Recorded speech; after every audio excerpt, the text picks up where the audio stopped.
Cement Ghost video try number 2. First one, I was sold mortar as cement. Well, it did not work. So it was also a different scenario. So we're setting up a PVC frame that's on one of those heavy duty metal garden stakes. And then I went to the dollar store and got a little Halloween bucket for $1 to make the head. Okay. So now I'm using type N masonry cement, a little bit of water, king size sheet I'll need for this. This is about the consistency that I want it. Now the whole trick too is to get your sheet wet first before you dip it in here. Alright, so now I'm ready to dip and hang, and I'll be right back. So here's the completion of round 1. What would I do different?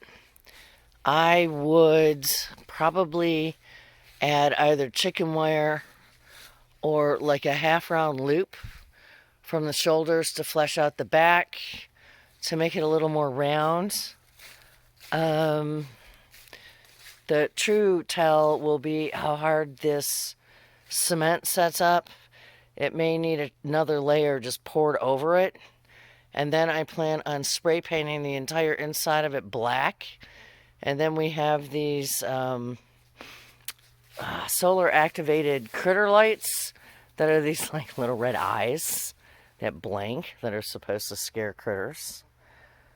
But I think once it dries, it will be fun. And then I want to get, a cheap solar lantern to hang from the one arm. And then we will put this out at the front 40 as a greeting for Halloween. Wahahaha. Alright, Concrete Ghost, installment number 3. Now, we have had a chance for the first coat of cement to set up overnight. And it really is decent, But I want it thicker. So I mixed up a slurry, nice and loose. And I have a choice. I can either brush it on or I can pour it on. So I'm going to use the pour on technique first. And if that doesn't work, then I'll brush it. But I think another coat will firm it up even better. And then we can start with the painting once it dries. Okay, second coat, cement, outstanding. It's lightened up quite nicely. We do have, some color variations between dark and lights. Now the whole thing is, we are going to start putting some moss green glow-in-the-dark highlights on the outside of it, just to kind of make it look creepy and swampy.